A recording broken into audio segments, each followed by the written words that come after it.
வணக்கம் அன்பு நேயர்களே. இந்த அற்புதமான நேரலைக்கு வரக்கூடிய அனைத்து நல்ல உள்ளங்களுக்கும் வணக்கங்கள் மற்றும் வாழ்த்துக்கள். தொடர்ந்து நம்ம பார்த்துட்டு இருக்கிற எல்லா பதிவுகளும் உங்கள் வாழ்வில் நல்லதை கொண்டு வந்து சேர்த்துட்டு இருக்குன்னா, இந்த நல்லதை விரும்பிய நபர்களே நீங்கள் தான். உங்கள் மனசு அதை தான் தேடுது. நீங்கள் நாளை நாள் நல்லபடியாக இருக்குன்ற நம்பிக்கையோடு தான் வாழ்ந்துட்டு இருக்கீங்க. அந்த சிந்தனைகள்லாம் ஒன்று சேர்ந்து தான் இந்த பிரபஞ்சம் இந்த தகவல்களை உங்கள் கண்ணில் வந்து பட வைக்குது. இதை நீங்கள் தெளிவாக புரிஞ்சுக்கிட்டீங்கன்னாவே போதும். அந்த வகையில் இந்த பதிவு விருச்சிக ராசிக்காரர்களுக்கு நிறைய நல்லதை கொண்டு வந்து சேர்க்கும்னு நான் நம்புகிறேன். அவருடைய வாழ்வில் பல அற்புதமான நிகழ்வுகளை நடத்தும்னு நான் நம்புகிறேன். அதற்கான நல்ல அதிர்வலைகளை உருவாக்கி கொடுக்கும்னு நான் நம்புகிறேன். ஆகையால் ஸ்கிப் பண்ணாமல் முழுமையாக பாருங்கள். பார்த்துட்டு உங்கள் நண்பர்கள், உறவினர்கள், உங்களுக்கு பிடிச்சவங்க எல்லாருக்குமே ஷேர் பண்ணுங்கள். எல்லோருமே வாழ்க்கையில் நல்லா இருக்கட்டும். எப்படி நம் பதிவுகள் பார்த்தவர்கள் மனதிலெல்லாம் நல்ல மாற்றத்தையும் முன்னேற்றத்தையும் கொடுத்துருச்சோ, அதே போல தான் நம்பிக்கையோட நம்ம கையால் தயாரித்து கொடுத்த நல்லதே நடக்கும் கந்திர்ச்சி சாம்பிராணி இன்னைக்கு வாங்கியவர்கள் அனைவரது வாழ்விலுமே நல்ல முன்னேற்றங்கள், நல்ல மாற்றங்கள். அவங்க கொடுத்த ஒவ்வொரு ரிவ்யூவும் பார்க்கும்போதே எனக்கு உடம்பே மெய் சிலிர்த்து போச்சு. ஏன்னா வாங்கினவங்க எல்லாருமே ஒரு பெரிய மாற்றத்தை பார்த்தேன் அப்படின்னு சொன்னாங்க. ரொம்ப சந்தோஷம் ஐயா. நல்லது நல்லவர்களை வந்து அடைவதை இங்கே யாராலையுமே தடுக்க முடியாது. அந்த ஒரு வகையில் தான் இதை நான் கொடுத்தேன். கண்டிப்பாக எல்லாருமே மனசார வாங்கிக்கிட்டீங்க. இன்றைக்கி வாங்கினவங்களே தான் திரும்ப திரும்ப வாங்கிட்டு இருக்காங்க அப்படின்றது தான் மேலும் மகிழ்ச்சியை ஏற்படுத்துது. சரி, இப்போ இந்த 1 கிலோ ஆஃபரில் வாங்குறவங்க தான் நிறைய பேர். ஒரு ஜாதக பலன் இலவசமாக தெரிஞ்சுக்கலாம். 12 பஞ்சகவ்ய விளக்கையும் இலவசமாக பெற்றுக்கொள்ளலாம். 11 மினி கோமதி சக்கரங்கள், 11 சிவப்பு குண்டின்மணிகள் அப்படின்னு சொல்லி இவை எல்லாத்தையும் இந்த ஒரே ஆஃபரில், இந்த மெகா ஆஃபரில் நீங்கள் வாங்கிக்கலாம். சரிங்களா? ஆர்டர் பண்ணணும்னு நினைக்கக்கூடிய அந்த நல்ல உள்ளங்கள், இதுதான் வாட்ஸ்அப் நம்பர். இந்த நம்பருக்கு மெசேஜ் பண்ணி உங்களுடைய ஆர்டர் கன்ஃபார்ம் பண்ணிக்கோங்க. இப்போ விருச்சிக ராசிக்காரர்களுக்கான பதிவு என்ன, பலன் என்னன்றதை பார்ப்போம். இந்த ராசிக்காரர்களுக்கான பலன்கள் நம்ம பார்க்கறதுக்கு முன்னாடி எப்பவுமே ஒரு வார்த்தையை சொல்லிட்டு தான் நம்ம ஆரம்பிப்போம். எல்லோருக்கும் நல்லவர்களாக வாழ முடியாது விருச்சிக ராசிக்காரர்களால். அதே போல் நீங்கள் யார் என்னன்றதை எதிர்காலமும் நீங்கள் செய்யக்கூடிய செயல்களுக்கான விளைவுகளும் தான் மற்றவங்களுக்கு உணர்த்தணுமே ஒழிய, நீங்கள் யார்கிட்டையும் போய் நான் நல்லவன், நான் வந்து நல்லதை நினைக்கிறேன், நல்லதை பண்ணுறேன்னு நீங்கள் சொன்னாலும், அது உண்மையாக இருந்தாலும் அதை வேணும்னே நம்பாமல் உங்கள் மேலே வேணும்னே சில கெட்ட பேரை சுமத்தக்கூடிய நபர்களுக்கு நடுவில் தான் பெரும்பாலும் விருச்சிக ராசிக்காரர்களுடைய வாழ்க்கையே இயங்கி கொண்டு இருக்கும். இந்த போராட்டத்தையும் இந்த இப்படிப்பட்ட சில மனிதர்களையும் தாண்டி தான் விருச்சிக ராசிக்காரங்க வெற்றி என்னும் இடத்தை அடையிறதுக்காக போராடி கொண்டு இருக்கிறார்கள். அப்படிப்பட்ட விருச்சிக ராசிக்காரர்களுக்கு ராசிநாதன் செவ்வாய் 8ல் மறைகிறார். அதாவது பூமி சார்ந்த, நிலம் சார்ந்த விஷயங்களில் சில சிந்தனைகளும், அதாவது ரொம்ப நாள் வாங்கி போட்டு பார்க்காம இருந்த நிலங்களை போய் இப்போ பார்க்கணுன்னு தோணும். அதே போல் நிலம் சார்ந்த விஷயங்களில் முக்கிய முடிவுகளை எடுக்கிறன்ற சூழ்நிலைகள் உருவாகும். சரிங்களா? அல்லது வீட்டில் பூர்வீக சொத்துக்கு சம்பந்தமாக பேச்சுவார்த்தைகள் நடப்பதற்கான சூழ்நிலைகள் உருவாவதற்கான வாய்ப்புகளும் இருக்குது. சரிங்களா? அப்போ இதற்கான கிரகநிலைகள் இதற்கான பலன்களை கொடுக்குற இந்த நேரங்களில் சண்டை போட்டு பிரிஞ்சு இருந்த தம்பதிகள் விருச்சிக ராசிக்காரங்களில் அவர்கள் மனம் திருந்தி ஒன்று சேர்வதற்கான சூழ்நிலைகள் உருவாகுவதற்கான அமைப்புகளும் இருக்குது. ஏன்னா விருச்சிக ராசிக்காரங்கள பெரும்பாலும் திருமணமானவங்க லைஃப்பில் பார்த்தீங்கன்னா சண்டைகள் நிறைய இருக்கும், வாக்குவாதங்கள் நிறைய இருக்கும். நீ பெருசா நான் பெருசான்ற மாதிரிலாம் ஈகோலாம் நிறையா இருக்கும். ஆனால் இதில் கவனிக்க வேண்டிய விஷயம் என்னென்னா, விருச்சிக ராசிக்காரர்களை பொறுத்தவரை எதையுமே மனசில் பட்டதை ஓப்பனாக பேசக்கூடிய நபர்கள், யாருக்கும் பயப்பட மாட்டாங்க. அவங்க அவங்க கோபத்தில் பேசுகிற வார்த்தைகள் பார்த்திங்கன்னா இந்த தேலு கொடுக்கு மாதிரி அப்படி ஒரு தாக்கத்தை ஏற்படுத்தும். பேசுகிற வார்த்தை ஒவ்வொன்றும் தேல் கொட்டியது போல் மற்றவர்களுக்கு ஒரு வலியை ஏற்படுத்தும். கோபத்தில் அவங்க பேசும்போது வார்த்தைகள் அப்படி தான் அவங்களே அறியாமல் வெளியே விட்டுருவாங்க அந்த வார்த்தைகளை. பேச்சில் கவனம் தேவை. அதே போல் 9ஆம் இடத்தில் இருக்கும் குரு பகவான் உங்களுக்கு நிறைய நன்மைகளை செய்ய காத்துட்டு இருக்காரு. இதை நீங்கள் புரிஞ்சுக்கணும். ஏன்னா 5ஆம் இடத்தில் சனி வக்கரமாவதால் குழந்தைகள் சார்ந்த விஷயங்களில் கொஞ்சம் கவனமாகவும் இருக்கணும். இன்னொன்று, நல்ல செய்திகள் வந்து சேருவதற்கான வாய்ப்புகளும் இருக்குது. 9ஆம் இடத்தில் சூரியன் ஆட்சி பெறுகிறார். அங்கு புதனும் இருக்காரு. அப்போ எதிர்பாராத நல்ல விஷயங்கள் ஒரு விஷயத்தை கற்றுக்கிட்டு அதில் நீங்கள் இம்ப்ரூவ்மெண்ட் ஆகிறதுக்கான ஒரு நேரம். நல்லா பாருங்கள். வேலைக்கு போயிட்டு இருக்கிறவங்க, வேலைக்காக ட்ரை பண்ணிட்டு இருக்கிறவங்க, படிக்கிற மாணவ மாணவிகள் அப்படின்னு சொல்லி எல்லாருமே புதிதாக ஒரு விஷயத்தை கற்றுக்கலாம் அப்படின்ற ஒரு எண்ணம் உருவாகும். அது ரொம்ப ஸ்ட்ராங்காகவும் உருவாகும். அப்போ ஒரு மனிதன் ஒரு விஷயத்தை கற்றுக்கொள்கிறான் அப்படின்னாவே அந்த நேரம் வந்து பொன்னான நேரம். புதன் பகவானுடைய அருளை முழுமையாக பெறக்கூடிய ஒரு நேரம்.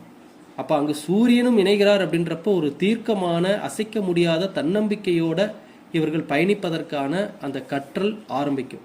அப்போ பழைய கடனை அடைப்பதற்கான ஒரு நேரமாகவும் இருக்குது. குறிப்பாக தாய் தந்தையினுடைய உடல் ஆரோக்கியத்தில் முன்னேற்றங்கள் ஏற்படுறதுக்கான ஒரு நேரம். 7க்குரிய சுக்கிரன் நீச்சமாகி உள்ளதால திருமண வரன் பார்ப்பவர்கள் ஒரு இந்த காலகட்டத்தை பொறுத்தவரை கொஞ்சம் நிதானமாக பொறுமையாக வரன் பார்ப்பது நல்லது. ரொம்ப வருஷமாக கல்யாணம் ஆகலைங்க. ஏன்னா விருச்சிக ராசிக்காரங்களுக்குலாம் பார்த்தீங்கன்னா கிட்டத்தட்ட ஒரு 28-29 வயசுக்கு மேலே அவங்களுக்கு அந்த திருமணம் தள்ளி தள்ளி போயிட்டு இருக்குன்னாவே அவங்க ஒரு ஆளே வந்து ஒரு டிப்ரெஷனில் மாறிடுவாங்க. எல்லாருமேலையும் எரிஞ்செறிஞ்சு விழுவாங்க. கோவத்தை யார்கிட்ட காட்டுறதுன்னு தெரியாத அளவுக்கு கோவத்தை காட்டிகிட்டு இருப்பாங்க. சரிங்களா? ஏன்னா அதுக்கு முன்னாடி நடக்கிற விஷயங்கள் என்னென்னா, கிட்டத்தட்ட ஒரு 28, 27, 26 இந்த வயசு வரைக்கும்லாம் விருச்சிக ராசிக்காரங்களில் பிறந்தவர்கள் மற்றவர்களை நிராகரிப்பாங்க. திருமணம் சார்ந்த விஷயங்களில் எனக்கு இவங்கள பிடிக்கல, அவங்கள பிடிக்கல, எனக்கு வந்து எனக்கு இவங்கள்கிட்ட இந்த குறை இருக்குது, அந்த குறை இருக்குன்னு இவங்க மற்றவர்களை நிராகரித்து கொண்டு இருப்பார்கள். ஆனால் இந்த ஒரு 28, 29 வயசை கடக்கும் பொழுது பார்த்தீங்கன்னா விருச்சிக ராசிக்காரர்களை மற்றவர்கள் நிராகரிக்கக்கூடிய சூழ்நிலைகள் சில இடங்களில் உருவாகிறது. இதனால் என்ன ஆகும்னா இவங்களுக்கு சட்டுன்னு கோபம் வந்துடும். சரிங்களா? அப்போ கோபம் வர்றப்ப யார் பக்கத்தில் இருக்காங்களோ அவங்க தான் மாட்டுவாங்க. அவங்கக்கிட்ட தான் தன்னுடைய கோபத்தை அள்ளி வீசுவார்கள். அவங்களுக்கும் அதுக்கு சம்பந்தமே இல்லாமல் கூட இருக்கலாம். நடந்த ஒரு நிகழ்வின் மீது இந்த விருச்சிக ராசிக்காரர்களுக்கு கோபம் வருமே ஆனால் அந்த நடந்த நிகழ்வுக்கும் பக்கத்தில் இருக்கக்கூடிய நபர்களுக்கும் சம்பந்தமே இல்லாமல் இருந்தாலும் அந்த நபர் மீது இவங்க கோபத்தை காட்டிடுவாங்க. ஏதோ ஒரு வகையில் ஒரு கோபத்தை காட்டுவாங்க. அப்போ விருச்சிக ராசிக்கார நண்பர்களே, நீங்கள் இந்த திருமணம் சார்ந்து இப்போ எடுக்கக்கூடிய முயற்சிகளில் இப்படிப்பட்ட சூழ்நிலை இருக்கும்போது என்ன ஆகுதுன்னா விருச்சிக ராசிக்காரங்க என்ன வச்சிடறாங்க, சரி ஏதோ ஒன்றுப்பா, ஏதோ ஒரு வரன் கிடைச்சா போதும், கல்யாணம் ஆனால் போதும்னு சொல்லி அவசரப்பட்டு இந்த வரன் சார்ந்த விஷயங்களில் முடிவெடுத்துடுறாங்க. ஆனால் இந்த மாதிரி நேரத்தில் தான் கவனமாக இருக்கணும். அவசரமான எந்த முடிவுகளையும் எடுக்கக்கூடாது. சரிங்களா? நிதானம், பொறுமை தேவை. விருச்சிக ராசிக்கு அதான் பாருங்க, இந்த புதிதாக ஏதாவது ஒரு விஷயத்தை செய்யணும் அப்படின்னு நினைக்கிறது இப்போதைக்கு தள்ளி போகிறது நல்லது. சரிங்களா?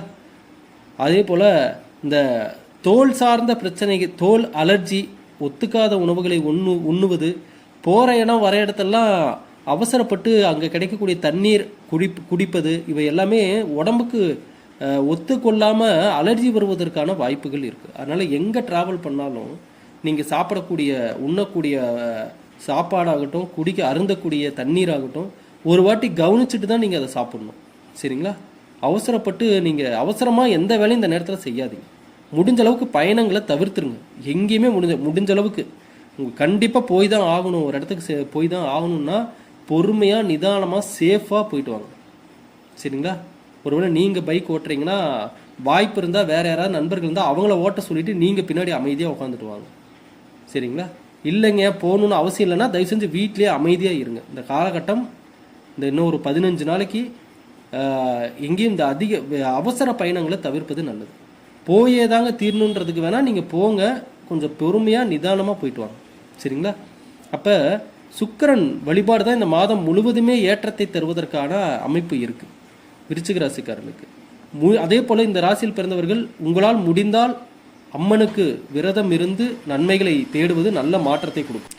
இதுலேயே அந்த விருச்சிக ராசிக்காரங்க அமைதியாக இருக்க வேண்டிய நாட்கள் அப்படின்னு சொல்லி கேட்டிங்கன்னா வச்சுக்கோங்களேன், இந்த மாதத்தில் வரக்கூடிய 5, 6 இந்த தேதிகளில் முடிஞ்ச அளவுக்கு அமைதியாக இருங்க. யாருக்கிட்டே எதையும் அவசரப்பட்டு பேச வேண்டாம். குறிப்பாக கோபத்தை கண்ட்ரோல் பண்ணுறது ரொம்ப ரொம்ப முக்கியம். சரிங்களா? உங்களுக்கும் அதிர்ஷ்டமான திசை அப்படின்னு சொல்லி எடுத்துட்டிங்கன்னா கிழக்கு திசை வர்றதுக்காக, கிழக்கு திசை அதிர்ஷ்ட நிறம் எடுத்திங்கன்னா சிவப்பு நிறத்தை நீங்கள் பயன்படுத்தலாம். அப்போ பாருங்கள், இந்த விருச்சிக ராசிக்காரர்களுக்கு இந்த காலகட்டம் நிதானம், பொறுமை, அமைதி இவைதான் அடுத்த கட்டத்திற்கு உங்களை கொண்டு செல்லும்.